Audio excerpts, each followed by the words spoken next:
and a very warm welcome to ET CFO presents ET Studio CFO Blueprint in association with SAP. I'm your host Divina Lasson.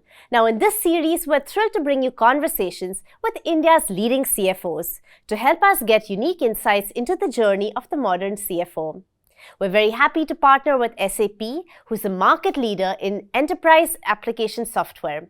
SAP recently announced a program for startups called Grow with SAP for Scale-Ups. Now, as part of this program is a community called the Hypergrowth Hub that puts the startup leaders in the spotlight through exciting initiatives and programs like CFO Blueprint. Alright, on this episode, we're going to take a look at the fascinating topic of building and leading high-performing finance teams in the age of disruption. Here to help us decode this and so much more is my absolute pleasure to welcome my guest today, Harshit Goel, Director of Finance, Atlan Technologies. Harshit, welcome. It's a pleasure to have you here today. Thanks for joining. Thank you for having me. So, Harshit, we're here to talk about a really interesting and very vital topic actually as a CFO. How you look at building robust teams and just really having the most efficient possible team in an organization when it comes to the finance function, something so critical across all aspects of the business. So to kickstart, it's quite known that there is a talent gap when it comes to the financial space. So you as a leader, how do you approach this? How do you really approach identifying, fostering and retaining your top talent in the organization? Some tips out there for all the leaders watching. Okay, I think it's all about having the right people at the right places in the organization. Sure. Talent gap only happens when you have people who are not actually serving the right roles that they're supposed to. Yes. And I believe people having in the organization is really about like a matchmaking that you do. And it really starts with knowing about what exactly is the gap in your organization. Yes. Right? Yes. What is the role and what is the function that the person is going to perform? And having it written down in a piece of the paper, it never starts with about just thinking about it. Absolutely. The second step to begin then would be thinking about what is the career path of the person who Sure. is basically coming up in that organization. Yes. And it's like the way you used to do a matchmaking. You have the person, you have the skill, and you ensure that, okay, the right person is basically sitting at the right place. Yes. And they're doing the right function. Is what about, I think it will ensure that whosoever who is there in an organization, they will be able to stay longer. Wonderful. I think it's very important that to understand what's the career path that the person would want to go with. Yes. See if you are able to actually give them the similar growth path in the organization. I think that's more about for you to ensure that the talent gap is something that you have the continuous pipeline of the people to be there in your organization so as to ensure that there is no such scarcity. Absolutely. Keeping in mind the trajectory of your team is really vital. Absolutely. Also, Harshit, we're living in quite interesting and complex times, and hybrid working, of course, became something that all organizations adapted at some point. How do you, again, as a leader, really foster an environment of both like collaborative effort with your team members, but also ensuring that growth and the trajectory that you envision for the entire team can be put forward even in completely geographically separate regions and team? How do you really ensure that in a hybrid work model? Yeah. I believe the concept of this hybrid working actually came post-COVID. So you have to divide the period and the era pre-COVID and the post-COVID. And the post-COVID actually made people think about whether it would make sense for them to actually go to office Exactly. and do the work. Yes. Is it more about the output that I'm going to bring in the organization, or is it more about the outcome? And people have tried to place more focus and more impetus on their, I think, things that matter to them. Yes. And therefore, it's really very important for organizations, and specifically in the finance teams, where at one point in time, even I used to believe that, okay, the team cannot function unless and until you are there in the office. Sure. But some of these myths actually broke post-COVID. Wonderful. And therefore, now, unless and until you give that option to the people that, okay, you have the flexibility to even remote work. You have the flexibility that even if you don't want to come to the office it's fine as long as whatever you're supposed to do, whatever your responsibilities are, Yes. you are able to do that. And I believe that has made people actually bring in more to the table. Wonderful. Right? Yeah. That has actually increased the productivity. By the way, I understand the productivity as a concept is a very subjective thing. Yes. But unless and until you try it out, unless and until you test and you see what is working for you, it will never be going to be successful. But looking at the hindsight, I think the decision what we took in our company to give actually people a flexibility to go and remote work really turned out really well. Because I think at the end of the day, it's all about people who are actually working with you, Yeah. and they have their own sets of responsibilities, some personal, something on their own interest end. And unless and until there is a proper balance in between that personal and as well as their interests, Absolutely. they will not be able to bring their 120% at the work. Absolutely. And therefore, this hybrid work environment tries to ensure that, okay, everything is stable. Yes. And they come to the work with more focused. Yes. Any major challenges that you face, though, as a leader when it comes to really enhancing and maintaining efficiency in a hybrid work model? Okay. I think in the hybrid work model, it's really very important that we, as a team, find out a way of our operating rhythm. Yes, yes. Some may be early risers, some may be preferring the night work times. But it's really very important that how do we decide one common time of a day Yes. where everyone will be available Yes, online? yes. And therefore finding your own operating rhythm. An operating rhythm could be something which is different from function to function. A marketing team's operating rhythm would be different Yeah. comparative to an engineer's operating rhythm. Yeah. Engineers like to prefer to code in the night. That's what I understand from my engineering team. Similarly, focusing and understanding what's your own operating rhythm, what are the best times for you to work at, and laying down some of the very ground simple rules Yes. of about when do we start, when do we end, is something that will ensure that, okay, we are able to bring out the effective outcomes. Yes. And by the way, it has to be something that has to be reflected back. You have to take the feedback and again reiterate the process. So it's a Absolutely. continuous improvement about Absolutely. unless and until you reach to that efficient stage of the working. Absolutely. There's constant change, of course, and you have to keep adapting to it. But speaking of constant change, also as a leader, I'm curious, how do you ensure that your teams really stay up to date? You know, they are well versed and well in tune with the approach of innovation, with educating themselves, with just doing whatever possible to keep abreast of the constant changes. And of course, as a CFO and in the finance function, you're dealing with, you know, teams across the board in the organization. So it's not only change in your department, but really across the board. So how do you lead your team when it comes to keeping abreast of the changes and keeping innovation at the forefront? Okay. I believe it really starts with the acknowledgement and that acceptance that whatever we know today is not sufficient. Absolutely. Yeah. And I think what we need to ensure that in spite of knowing everything that we know in our domain, in order for us to have an holistic knowledge, how do we have a complete information of the business? Yeah. And for that, it's really very important to keep the dialogue open up across the other functions. So understanding what are the pain points which are there in the sales team, how could finance as a function could be able to contribute, and so on and so forth with the different teams. Yes. Yes. I think in that process itself, there is this concept called on-the-job learning, which people would be able to appreciate and understand, and there is no textbook for that. There is no training for that. Of course. There is no such course for that. And what exactly you will learn by collaborating with the different teams is what actually will help you to bring back to your own function and bring that impact. Wonderful. Besides our own technical skills, besides I think our own core skills. And I think people would appreciate what they learn outside their job much more, and they're able to retain that better rather than what they are learning their own core thing, Often, their own technical things. Yeah. So finding out avenues, finding out opportunities to let the team, to let your team members have that experience, have that connection to work with the cross team, on the cross projects which are actually relatable. Yeah, sure.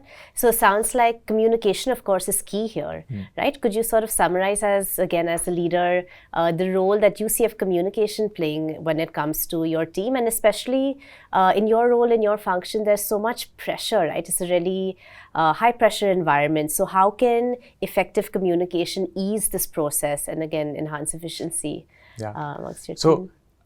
I would start with the answer of this question with of a game. If you have heard about or if you have seen that game where there are people who are standing in a line, and the person who is at the first is been communicated by the one is the initiator. Yes, Chinese whispers. The Chinese whispers, and it's called telephone game in the US. All right. Communication is exactly that. Yes. People hear 50% of what they have the communication.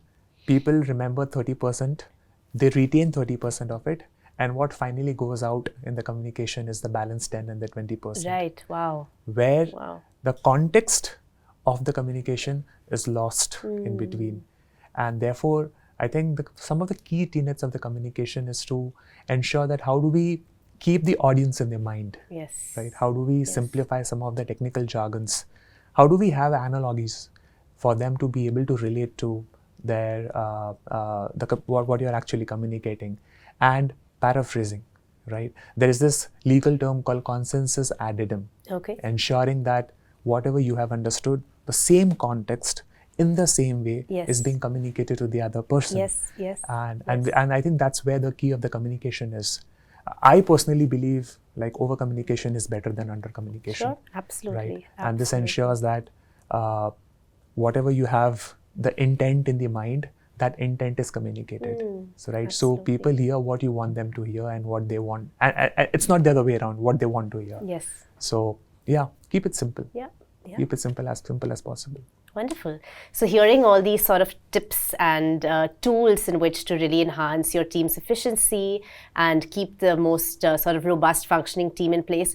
On the other side of it, what are some of the KPIs that you use? Surely there must be some metrics that are quite vital to the role of a CFO to ensure that your team is really on track and performing as per expectations. So any sort of key KPIs you can share with us? So I see KPIs as simple as like how you go for a medical test, right? And you get a test report. The test report will give you how you're performing against each of the different parameters. Is a cholesterol high or low? Is your glucose level high or low? And there's a biological reference as well that is given against that. KPIs are exactly that. Wow. It gives you the health of the organization. And you can actually, by looking at the KPIs, tell whether the organization is on a right trajectory or not. You might not know by just looking at the function or having like one conversation that whether or not we are going in a right direction, but that KPI will not lie. Yes. That's what the importance the KPI is to begin with. Yes. The second thing is more important is that how do we crystallize that what KPIs are important, right? There are many vanity KPIs as well, but the KPIs which are core of the organization, the KPIs which the organization has there in their quarterly or in the annual plans, understanding the real need and the requirement of the management of the board of what their objective is. Okay, if their objective is that how do we have a year-on-year 100% growth in the customers, that becomes a one KPI, right? So on and so forth. So it's really about, again, starting with engaging different teams, different functions, thinking about what are their core areas that they want to focus, and come down with what exactly the KPI that would represent and track. You have to be, I think, in the constant touch and have that feedback loop of again to ensure that whether that KPI is giving that the right growth trajectory or not. Yes, absolutely wonderful. Harshit, thank you so much for all your insights today. If you can sort of leave our audience with a key takeaway when it comes to building robust and really well-functioning teams in the finance space, what would that be, a key takeaway? Okay, I believe there is no such success mantra. Okay. Right, and there are no defined rules. It's like a craftsman, right? Everyone has their own way of doing it. Some ways will work, some ways will not, and you have to I think one has to really be open to try and test it out. See what is working for you. Double down on that. Take a double bet on that. If something is not working, feel free to take that feedback and then reiterate that process. Yeah, sure. Right. Yeah. So yeah, it's different. It depends upon the fabric of the organization in the industry which you are in, and therefore you have to really understand the ground on which you are working before you decide which car you would want to drive on that road. Yes, absolutely. Yeah. Very valuable for any leader actually watching here today. Before we wrap up, we have a small surprise for you, and hopefully you will enjoy this. We have a quick rapid fire round to understand a few interesting tips that you can share with us as a CFO, both in the boardroom and out of the boardroom. So if you're okay with that, we have some rapid fire questions. Yeah, just a quick 1 minute answer. All right. If you could describe your approach to finance in one word, what would it be and why? Is patience and persistence. Oh, wonderful. And why? Okay, because at finance, nothing, like no change will come in a day. Yes. So you have to patiently work for it. And I think it's all about persistence. It's all about the rigor, because sometimes you will not get the desired results. Yes. And people might get disheartened, right? Yes. So I think the patience and the persistence just ensures that if not today, we'll get there someday. Sure. Wonderful. Okay. If you were not a CFO, what would you have been? A cook. Okay. It's quite different, huh? Yes. Yeah. How did you get into the finance line? Okay. It was my father's dream. Okay. Right. And he was, I think he went into the family business. He wanted to study. He did not get the chance to. But I think he really wanted his kids to not to come into the family business and make their own careers. Sure, yeah. And which is where I come from a very middle class family. So I think this course, I think in our chartered accountancy course, it's not very expensive course as well. So it kind of aligned with our budget. So my father was a very calculated move, right? Okay, let's not bring him to the family business. Let me see what's there. Wow. And I think that's how you should be going there. But I think I've been lucky. It was not a good decision. Like, it was not a bad decision. Yes. And I do not regret about it. Yes, wonderful. Very inspiring to see where you've come with this track that was separate from the family track. All right. What is a cool finance hack that you or your team have figured out to help you get out of a sticky situation? Okay, that's an interesting question. A cool finance hack that help you get out of the tricky situation. It's communication. Right. A simple call to understand exactly what's the pain point, what's the problem statement, and finding out a middle ground, if not the solution, will just help. It will do wonders. Yes, wonderful. Right? A simple call and a simple communication to understand the Yeah. real intent, the real problem statement Wonderful. of why it is coming. Yeah. And finding a collaborative way of like how we can solve it. Wonderful. No emails, no chats, nothing else. Yeah, just communication. Wonderful. Yeah. How do you keep your team buzzing with creative energy? Okay, so we have this thing called Creative Fridays. Okay. Every Friday from 8 p.m. to 9 p.m. where a theme of the Friday is something that is pre-decided. And we try to, and the theme is like, would be, it's a poetry week. Okay. So anyone could come up with a poetry Yeah. that they like, and every person in the team would then recite their favorite piece of a poetry. Wonderful. So Creative Fridays will just help. It just brings out that, I think, into the inner vitality of the team members. Yes. And you get to see the different shades of the people. So important. So, Creative Fridays. Yes, Beautiful, wonderful. All right. And what is one innovative financial technology or tool that you've come across that as a CFO you cannot do without? Okay, I believe one has to be abreast with what is going on in today's technology, and AI is something which we cannot deny. It has come and it's not going to go away. Yes, absolutely. We are still figuring out how this could be leveraged for our function. But I think what it has done is that it tries to help you give different perspectives. Yes. Right. Yes. That's what artificial intelligence is all about. Yes. So, for example, let's say you are figuring out how could I solve this complex problem statement? And your AI can be a real friend. By the way, you can actually try and test it out. Treat it like as a friend. Yes. Okay. Ask question AI exactly the same question you would call a friend and you'll ask. Okay. Okay. And it will give you answers. Wow. And those answers will, I bet, it will surprise you. Okay. And it will change your perspective.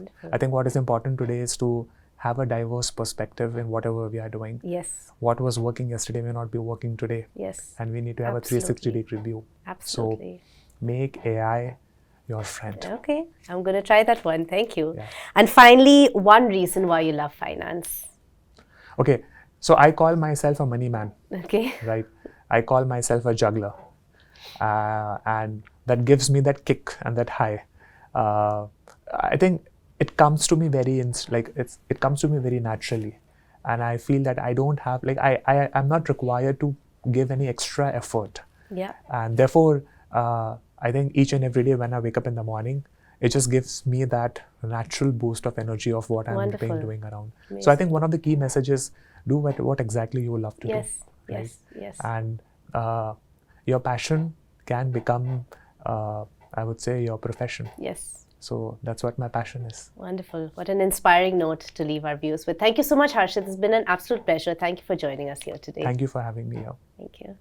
All right, on that note, we wrap up this episode of ET CFO Presents ET Studio CFO Blueprint in association with SAP.